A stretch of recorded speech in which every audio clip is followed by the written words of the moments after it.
Sometimes in life, Saturn squares Neptune and you get attacked by a deer.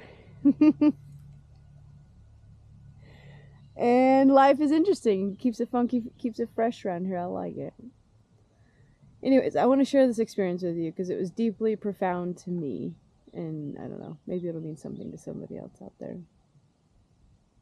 Now, this was a square, right? And squares are, you know, to me, sort of like two things are being thrown on a balance beam, right? And sometimes on this balance beam, the square, it can be like a wobble, you know, and you find the balance. And it was like a exercise in agility, dexterity, whatever. And then you're good. It was a fun exercise. And then other times squares can be like you are clinging to the scale for dear life to maintain whatever semblance of balance you can. It can be both. All right, and this square was a good scenario. It was a wibble wobble, and it was a like we got something out of it, right? Okay, now Saturn embodies like this. What's the best way to describe it? It's like it can be a clap back to reality, like, you know, you're sitting in class being daydreamy or whatever, and somebody smacks a ruler on the desk, and you just like, you know, you're like, oh, I'm here, right? It can be that. It can be a correction. Saturn is like a correction, but it's in the way of like somebody being like, hey, you're being unsafe or you're doing something bad. Like they're correcting you, but in the way of like protecting you. That's Saturn. There's so much to Saturn and Neptune that I'm not going to be able to cover. So there's a bit for the purposes of this video. It's that. And then Neptune is dreamy. It is the person daydreaming in the class. Like it represents the 12th house, Pisces. Almost like this otherworldly energy where it's like we are all one. Me and the trees and the wiener dogs and the bugs and all the stuff, right? So it's deeply spiritual. It has to do with the soul.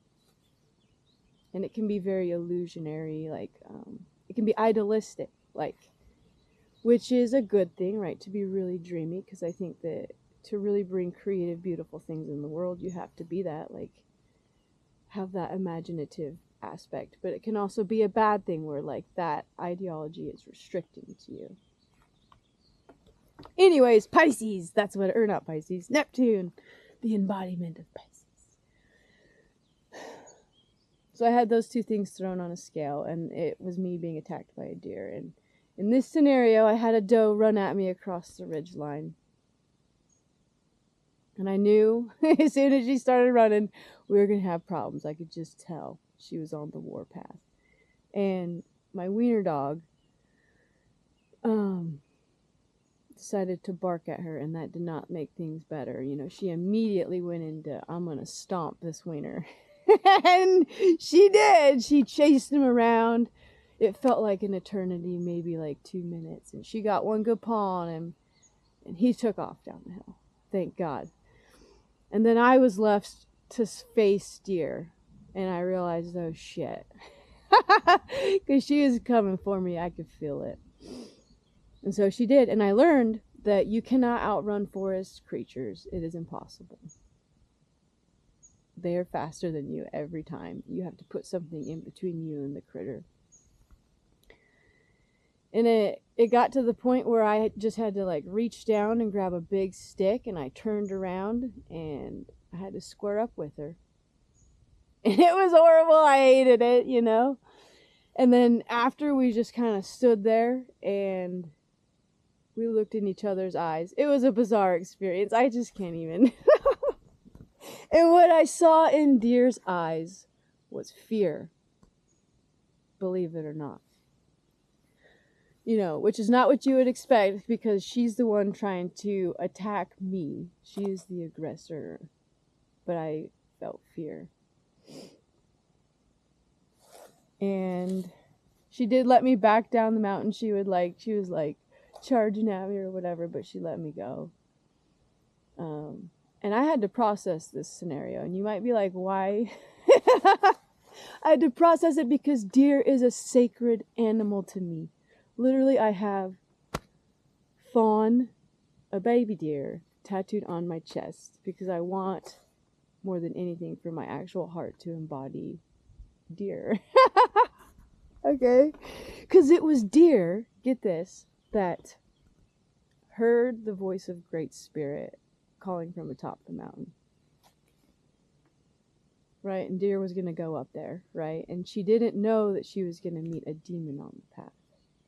The demon was like the embodiment of like all the violent nastiness of the world. Deer ran right across it.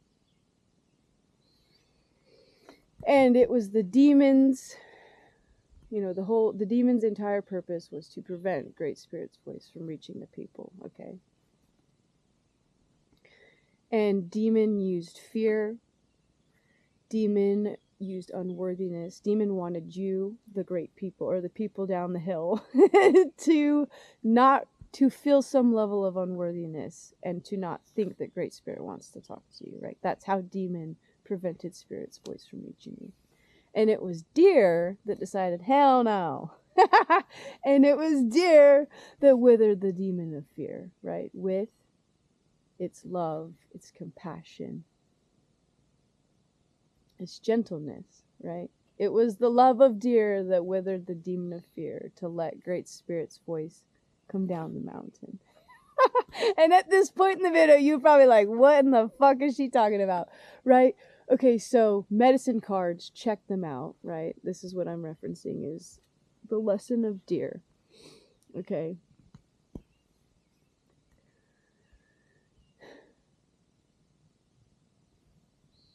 So I have this deeply, almost idealistic idea of what the energy of deer is in my head, right? And here I am, having deer literally trying to stab me with her little paws, okay? The embodiment of gentleness and love, my spiritual embodiment of gentleness and love and compassion is literally trying to murder my wiener dog. And the entire time I was getting attacked, the only thing that I could think about is that love, the deer is attacking me, you know what I mean? It was crazy, and it took me days to process this, okay? But what I got out of it was something that was actually quite profound, okay? Because at one point in time, or, you know, while I'm processing, I just realized that, like, deer was acting from a place of fear. I didn't see her fawn, but I am sure that she had just given birth to a fawn, and that it was laying somewhere, and she was going to get me away from it. 100% that's what was happening, okay? And I had this realization that, like, the embodiment of love and kindness, compassionate, gentleness, unconditional love, right, was attacking me from a place of fear. And that is literally kind of like the lesson of deer, okay? And I had this realization that, like, okay, I believe deeply that the energy of deer resides in all of us. Love, like this deep compassion, kindness, whatever. Gentleness, I think that that is innately in all of us from birth, okay? And what it is that turns that in people into what is violent and gross, that's just fear. It's almost like this deer attack lesson gave me the ability to love more deeply in some ways, because I see now deer was attacking me because she was fearful, right? And I can't be too mad at her for that. She's just trying to protect her baby. She freaked out, okay? And it's almost like, I don't know how it works with me, but if you get attacked by a deer, I can kind of see how, like, all of the yuckiness in the world, like all of the violence and like the negative expressions between people interpersonally, and then, like, you know, the world at large, all of that is just an expression of fear. And it's like,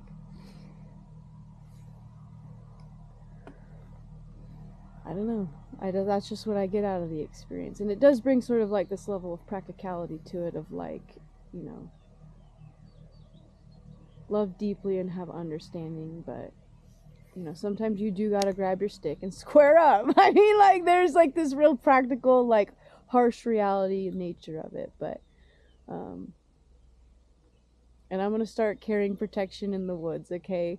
I went to a unit the other day and all of the bark on the larch trees was scraped off by a bear with its teeth. Like, I need to have something.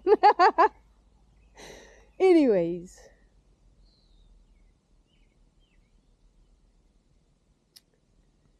Some of the most yuckiness in the world is just an expression of fear. And what deer teaches us is that having profound love and compassion for yourself and for others is what will wither that demon,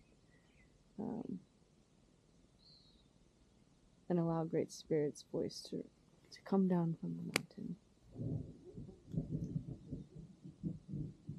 There's thunder. Thank you all for being here. If you made it this far.